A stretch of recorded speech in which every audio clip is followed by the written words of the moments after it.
When learning Chinese, questions about the language pop up all the time. But what's the best way to answer them?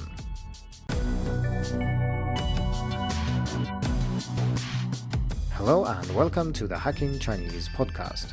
In this week's episode, we are going to talk about questions and how to find answers to them. When learning Chinese, questions inevitably crop up as we encounter things we don't understand, either while exposing ourselves to the language, that would be listening and reading, or when we produce the language, that would be speaking and writing. Here are a few common examples. What does 宁愿 mean, and how is it used? Can it also be pronounced 宁愿? What does the mean in this sentence? And it really doesn't matter which the it is, because this confuses a lot of students. Is it correct to say both 好久不见 and 很久不见? And finally, what's the difference between 会, 能 and 可以? Being curious and actively probing the language you're learning is a good idea in general, but it also leads to an endless number of questions. If you're immersed in a Chinese-speaking environment and are surrounded by teachers and helpful native speakers, this isn't much of a problem, but for most students, finding answers to questions isn't that easy. In this week's episode, I will discuss how to handle all these questions. In essence, the easier a question is, the more important it is that we find ways of answering it on our own, which means that we save this precious time of teachers and friends for trickier questions. This ought to be common sense, but based on my experience and observations, both as a student and a teacher, learners typically ignore this. Hence, this week's episode. So let's talk a little bit about what language question triage is and why you need it. Triage is a word commonly used in hospitals, describing a system for deciding who receives care first based on the severity of their problems, with the ultimate goal of helping as many as possible with limited resources. I've borrowed this term for this episode to describe how we can deal with language questions in a way that benefits our learning as much as possible. Triage is needed because resources are limited. If we study diligently, we will encounter many more questions than we can possibly find answers to. Most of these questions we never ask, or we might not even think about them, and people do also feel differently about things they don't know, where some just shrug and move on, and others can't rest until they've found an answer. Learners also have different resources for coping with questions they have. People who have studied Chinese for many years have often built up a network of native speakers and teachers they can rely on when they have questions. Still, I personally always try to answer my own questions before asking others. Students who recently started learning Chinese in their home country might find it much harder to find people to ask and don't know how to answer questions themselves. Furthermore, they might not be very good at asking questions either, meaning that even if they have someone to ask, they might not get the answer they want. Even if you do have a few native friends, you can't just bombard them with questions every 5 minutes, or you risk having no native friends anymore. Friends are friends primarily, not teachers, dictionaries, or grammar books. If you have many friends, you can of course spread the questions among them to decrease the load on each individual. You can also team up with someone learning your native language and explicitly agree to answer each other's questions. If you're eager to help others, they will of course be more willing to help you as well. So let's have a look at my language question triage system, which basically consists of 5 different strategies to use, and I've ordered them here in level of independence, starting with the things that you can do on your own, and then moving on to things that take up other people's time. Naturally, how important it is to adhere to a system like this depends on how easy your access is to different types of answers. Like I said, if you have access to many native speakers who gladly will help you, you maybe don't have to go through some of these steps. But on the other hand, if you just have that one friend and you don't want to ask them over and over, then these other steps will definitely help you. So number 1 is trying to answer the question on your own. This is not a straightforward process, and there are many different ways of doing this. For example, there are some obvious ones, such as looking in a dictionary, using a grammar reference, or looking in your textbook. You can also use search engines, and the image search here can be very useful depending on what your question is. You can also use social media. You can use Wikipedia, which we discussed in episode 49 of the podcast. And you can also use Corpora, language forums, and so on. As usual, I've written about most of these resources and how to use them, so if you want to know more, you can head over to the article on Hacking Chinese. Anyway, the point is that you can often answer your own questions if you just search for it online. It is not that hard. Moving on to number 2, ask people who are professionally obliged to help you.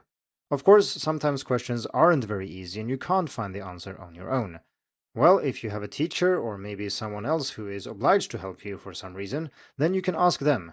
Teachers are preferred because they are more likely, but not guaranteed, to give you a good answer. But you don't always have the luxury of having a teacher available. Furthermore, as long as you're not asking a ridiculous number of questions, most teachers actually like students being active and asking questions.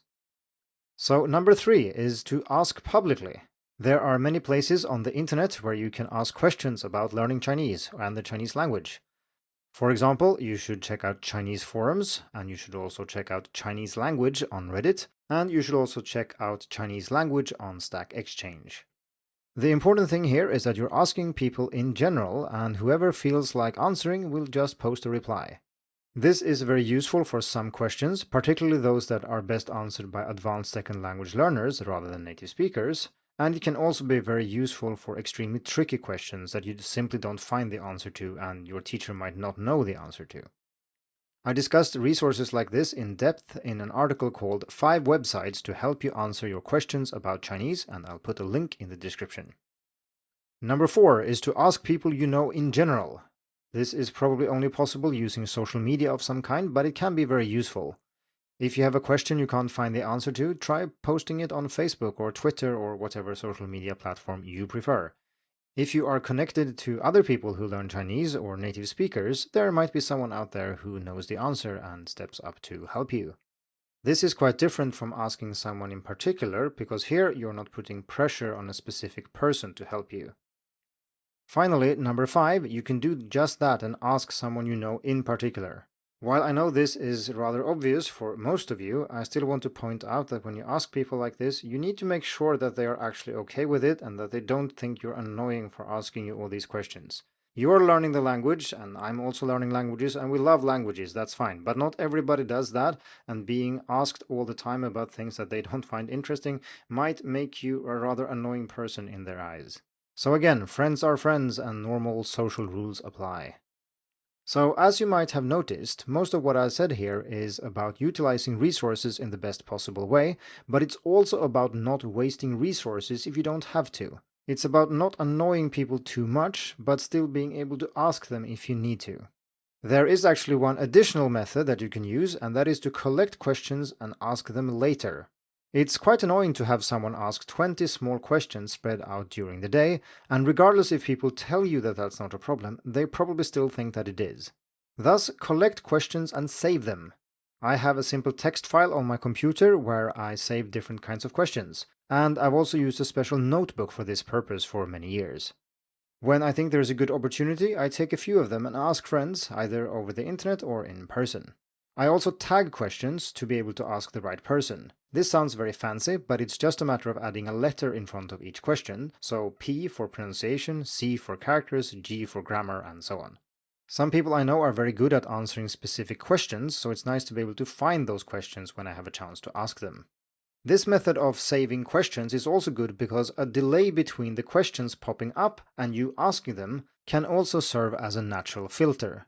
Not all questions are important, and if you go through your list now and then, you'll realize that some of the questions you wrote maybe aren't that interesting after all and can be safely ignored. If they truly are important, you will encounter them again, so don't worry. So it's time to wrap up this episode, and I'd like to do that by saying that ultimately, language question triage is about being a reasonable person and not imposing yourself too much on others. If you can solve a problem on your own in 15 seconds, what makes it okay to occupy someone else's time to solve the problem for you? And even if it were okay to do so, it would be important to develop strategies to answer questions on your own, partly because it saves time, but mostly because you won't always be able to rely on the help of others, and then these strategies will come in handy. In any situation where resources are limited, triage is important. Thank you for tuning in to the Hacking Chinese podcast. If you like this episode, please share it. More information and inspiration about learning and teaching Chinese can be found at hackingchinese.com. See you in the next episode, and until then, good luck with your studies.